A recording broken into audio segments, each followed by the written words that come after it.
दोस्तों नमस्कार। YouTube channel चर्चा का विषय में आप सभी का मैं विश्वपति स्वागत करता हूं। आज चर्चा करूंगा कि मोसाद के एजेंट ने ऐसा कौन सा सनसनीखेज खुलासा कर दिया जो चर्चा का विषय है। लेकिन उससे पहले मैं नेताओं से अपील करूंगा, बख्श दो मनमोहन सिंह को। दोस्तों मनमोहन सिंह का अंतिम संस्कार हो चुका है, लेकिन उनको लेकर आरोप प्रत्यारोपों का दौर जारी है। एक और तमाम तरीके के आरोप विपक्ष की ओर से लगाए जा रहे हैं और दूसरी ओर सत्ता पक्ष ने पूरे राजकीय सम्मान के साथ, पूरे मान और सम्मान के साथ पूर्व प्रधानमंत्री मनमोहन सिंह का अंतिम संस्कार करा दिया। दोस्तों हालांकि मनमोहन सिंह खुद जब प्रधानमंत्री थे तब वो पूर्व प्रधानमंत्री पीवी नरसिंह राव जो उन्हीं के पार्टी के नेता थे उनके साथ न्याय नहीं कर सके थे, कारण चाहे जो भी हो। लेकिन उसके बाद भी, उनके इस तरीके के काम के बाद भी वर्तमान सरकार ने पूरा मान सम्मान दिखाया, राजकीय शोक की व्यवस्था करी, राजकीय शोक घोषित किया, निगम बोध घाट पर अंतिम संस्कार की व्यवस्था करी और पूरे सम्मान के साथ उनके शव को दिल्ली की सड़कों पर लेकर घुमाया गया आम जनता के दर्शनार्थ। जबकि यदि मैं बात करूं 23 दिसंबर 2004 की, 23 दिसंबर 2004 सुबह ही सुबह पीवी नरसिंह राव का अंतिम संस्कार हुआ। एम्बुलेंस से शव को एम्स उनके निवास स्थान पर लाया गया। उनके परिवार के 8 बेटे और उनकी बेटी शव के पास बैठे हुए थे। तभी मनमोहन सिंह की सरकार के गृह मंत्री शिवराज पाटिल वहां पहुंचते हैं और बहुत ही बदतमीजी के साथ पीवी नरसिंह राव के बड़े बेटे से कहते हैं कि इस शव को हैदराबाद ले जाने की व्यवस्था करिए। वो चौंक जाते हैं। वो कहते हैं कि आंध्र प्रदेश के मुख्यमंत्री मेरे पिताजी अब से 30 साल पहले हुए थे और पिछले 30 साल से वो दिल्ली में विभिन्न पदों पर रहते हुए प्रधानमंत्री तक रहे हैं और वो दिल्ली के अंदर रहे हैं, इसलिए उनका अंतिम संस्कार दिल्ली में होना चाहिए। आप शब्द सुनेंगे यदि कांग्रेस के तत्कालीन गृह मंत्री के शिवराज पाटिल के मुंह के तो आप चौंक जाएंगे। उन्होंने कहा, कौन जानता है तुम्हारे पिता को दिल्ली के अंदर, उनके अंतिम संस्कार में कोई झांकने में नहीं आएगा, इसलिए ले जाओ इस शव को हैदराबाद। वो बेचारे मायूस हो जाते हैं। शाम हो जाती है। इसी चकचक में शाम को प्रधानमंत्री मनमोहन सिंह, तत्कालीन केंद्रीय मंत्री प्रणब मुखर्जी और सोनिया गांधी तीनों वहां पहुंचते हैं। उनका परिवार अपनी व्यथा बताता है। मनमोहन सिंह पूछते हैं, बताओ क्या बात है, क्यों परेशान हो रहे हो? उनके बेटे ने कहा कि पिछले 30 साल से हम दिल्ली में रहते आए हैं। 30 साल पहले ये आंध्र प्रदेश के मुख्यमंत्री हुआ करते थे। हम चाहते हैं कि इनका अंतिम संस्कार दिल्ली में कर दिया जाए। वहीं प्रणब मुखर्जी खड़े हुए थे। प्रणब मुखर्जी ने कहा कि ये पूर्व प्रधानमंत्री रहे, कांग्रेस पार्टी के नेता रहे हैं, दिल्ली में इनका अंतिम संस्कार हो जाएगा, इसमें क्या आपत्ति है?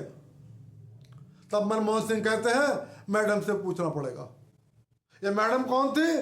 सोनिया गांधी, जिनकी कोई हैसियत नहीं थी, वो सिर्फ कांग्रेस पार्टी के नेता थी। हाँ, उन्होंने एक एनआरसी बना ली थी संविधान को बाईपास करते हुए। वो मनमोहन सिंह मैडम से पूछते हैं क्या इनका अंतिम संस्कार दिल्ली में कर दिया जाए।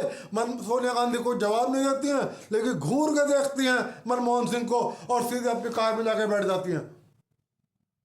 मनमोहन सिंह समझ जाते हैं इस इशारे को कि सोनिया गांधी नहीं चाहती कि पीवी नरसिंह राव का शव दिल्ली के अंदर ही उनके शव को उनका अंतिम संस्कार होना चाहिए। गुलाम नबी आजाद भी पहुंचते हैं। लोग कहते हैं कि आप इस शव को लेकर हैदराबाद चले जाइए और अंत में मायूस हो जाता है उनका परिवार और शव को अंतिम संस्कार के लिए ले जाने की व्यवस्था की जाती है। अगले दिन तय होता है कि दिल्ली में दर्शनार्थ कुछ दिन रखा रहेगा उनके निवास स्थान पर। फिर कुछ लोगों ने सलाह दी कि 1 घंटे के लिए 2 घंटे के लिए कांग्रेस के मुख्यालय में पीवी नरसिंह राव का शव रख दिया जाए, जिससे कांग्रेस के लोग अपने नेता को श्रद्धांजलि दे सके। शव सेना के वाहन पर रखकर तिरंगे में लपेटकर कांग्रेस मुख्यालय की ओर लेके जाया जाता है। लेकिन बहुत शर्म के साथ कह रहा हूं, जब शव कांग्रेस के मुख्यालय पर पहुंचता है तो कांग्रेस के मुख्यालय का दरवाजे पर ताला लगा होता है और अंदर के सारे कमरे बंद होते हैं और कार्यालय के अंदर कोई नहीं होता।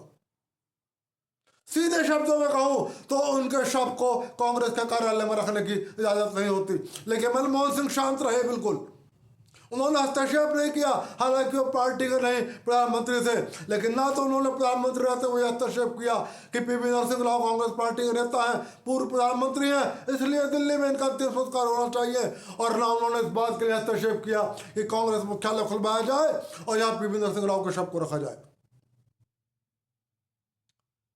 आखिरकार आंध्र प्रदेश का मुख्यमंत्री राजशेखर रेड्डी पहुंचते हैं और वो बिना किसी से सलाह लिए पत्रकारों से कह देते हैं कि हमने स्थान का चयन कर लिया है और पूरे राजकीय सम्मान के साथ हम हैदराबाद में इनका अंतिम संस्कार करेंगे।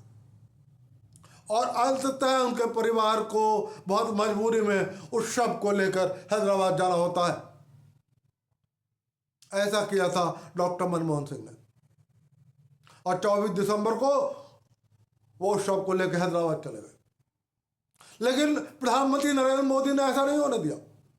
हालांकि मनमोहन सिंह उनके पार्टी के नेता नहीं थे, लेकिन उसके बाद भी उन्होंने उनके अंतिम संस्कार की पूरी व्यवस्था कराई, राजकीय शोक की घोषणा करी, कैबिनेट की आपातकालीन बैठक बुलाई। लेकिन उसके बाद भी राजनीति हो रही है। ये सोनिया गांधी, राहुल गांधी और प्रियंका वाड्रा की जो टोली है वो राजनीति करती है। घर में का एक जना पत्र लिखता है कि पूर्व प्रधानमंत्री रहे हैं मनमोहन सिंह, इनके समाधि स्थल दिल्ली में बनना चाहिए। भाई पीवी नरसिंह राव भी तो कांग्रेस पार्टी के नेता थे और पूर्व प्रधानमंत्री थे, तब तो आपने दिल्ली में अंतिम संस्कार नहीं होने दिया, तब आपने कांग्रेस के मुख्यालय में शव को नहीं रखने दिया। बात यही तक नहीं बढ़ती है। सवाल यह है कि ये सहानुभूति थी क्या मनमोहन सिंह से, या इसके पीछे कोई और राजनीति थी, वो मैं आज आपको बताने आया। जब सोनिया गांधी ये पत्र लिख रही है कि मनमोहन सिंह का स्मारक बना दिया जाए दिल्ली में, तो इसके पीछे सोनिया गांधी का कोई प्रेम नहीं है मनमोहन सिंह के प्रति, कोई श्रद्धा का भाव नहीं है। क्यों नहीं है वो मैं आपको बता रहा हूं।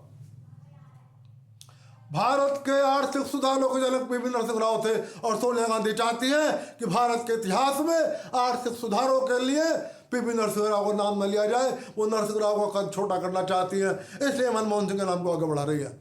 लेकिन उससे भी आगे बड़ी बात समझिए आप, सोनिया गांधी, प्रियंका वाड्रा और राहुल गांधी के बयान से आपको पूरा माजरा समझ में आ जाएगा।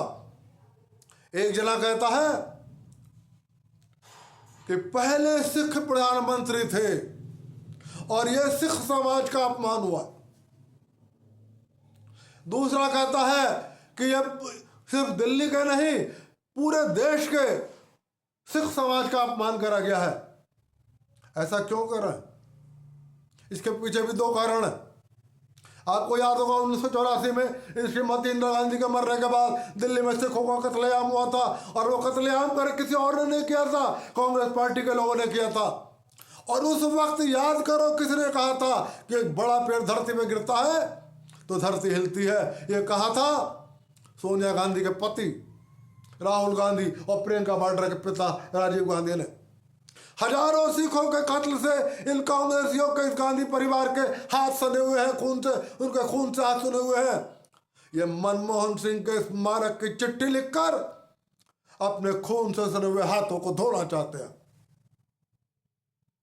ये मनमोहन सिंह के स्मारक की चिट्ठी लिखकर दिल्ली के अंदर चुनाव होने वाले हैं, किसी भी वक्त चुनाव की घोषणा होने वाली है, सिख समाज के वोट लेना चाहते हैं। अब सिख समाज इस पत्र को लिखने से कांग्रेस पार्टी को वोट देगा या नहीं देगा ये मैं नहीं कह सकता। ये कांग्रेस, ये सिख समाज को तय करना है कि 1984 के दंगों वाली कांग्रेस को याद रखना है, या सोनिया गांधी की उस कांग्रेस को याद रखना है जिसने मात्र मनमोहन सिंह के लिए चिट्ठी लिखी, जबकि मनमोहन सिंह के लिए कोई सम्मान नहीं था उनके मन में। और यदि मनमोहन सिंह के लिए सम्मान होता तो जून 2004 में एनएसी ये कहकर गठित ना की जाती कि मनमोहन सिंह को सलाह देने के लिए इस कमेटी का गठन किया गया। मनमोहन सिंह अपने आप में उच्च शिक्षित थे और उनको सलाह देने के लिए एक मंत्रिपरिषद का समूह था, लेकिन एक एनएसी बनाई गई और ये बताया गया इस देश को कि मनमोहन सिंह इस योग्य नहीं है कि सरकार चला सके। ये बताया गया इस देश को कि मनमोहन सिंह के कैबिनेट में इस लायक नहीं है कि वो इस देश को चला सके, इसलिए सोनिया गांधी के नेतृत्व में एक एनएसी बनाई गई है। दोस्तों, फिलहाल अब उनका अंतिम संस्कार हो गया है और मैं सबसे नेताओं से निवेदन करूंगा, मोदी शाह ने बहुत सम्मान के साथ उनका अंतिम संस्कार करा दिया। अब मनमोहन सिंह को बख्श दो। जब अटल जी का अंतिम संस्कार हुआ था और अटल जी के अस्थियों का विसर्जन हुआ था। पूरी भारतीय जनता पार्टी अस्थि विसर्जन के समय टॉप लीडरशिप मौजूद थी। लेकिन बड़े अफसोस के साथ कह रहा हूँ, ये चिट्ठी लिखने वाला पत्र, ये परिवार बस चिट्ठी लिखने तक सीमित था। और जब डॉक्टर मनमोहन सिंह के अस्थियों को विसर्जन किया गया, कांग्रेस का कोई भी नेता, गांधी परिवार का कोई भी सदस्य अस्थि विसर्जन के लिए डॉक्टर मनमोहन सिंह के परिवार के साथ नहीं गया। कहाँ चली गई सहानुभूति, कहाँ चली गई श्रद्धा, कहाँ चला गया प्रेम? इसलिए मैं कह रहा हूं कि इस गांधी परिवार को मनमोहन सिंह से कोई प्रेम नहीं था, मनमोहन सिंह के प्रति कोई श्रद्धा नहीं थी।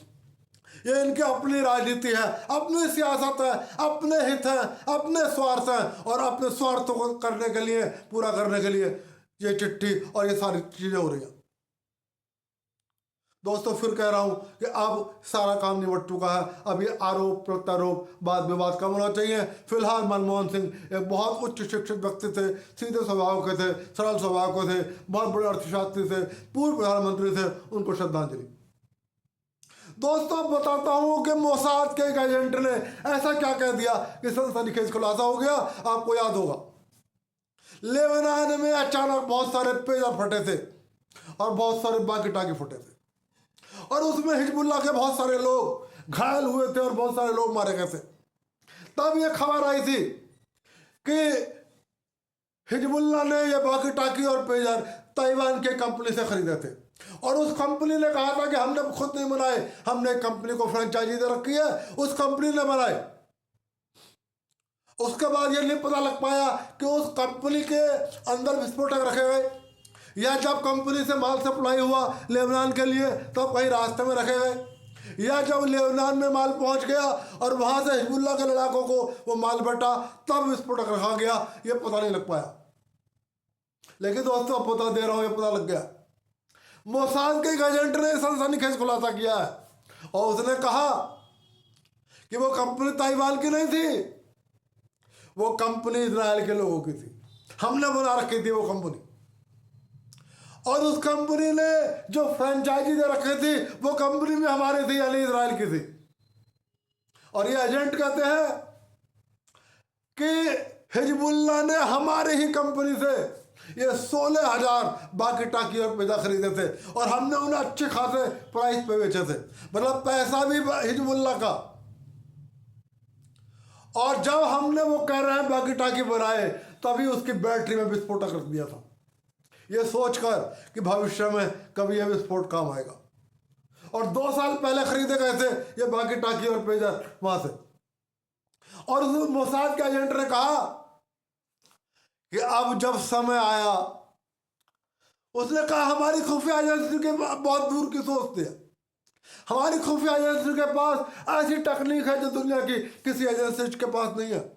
उसने बहुत आगे का सोचा कि पता नहीं कभी हिजबुल्लाह हमें बहुत परेशान करने लगे तो हमें उस समय हम इस बाकी टाकी का और इस पेजर का इस्तेमाल कर लेंगे।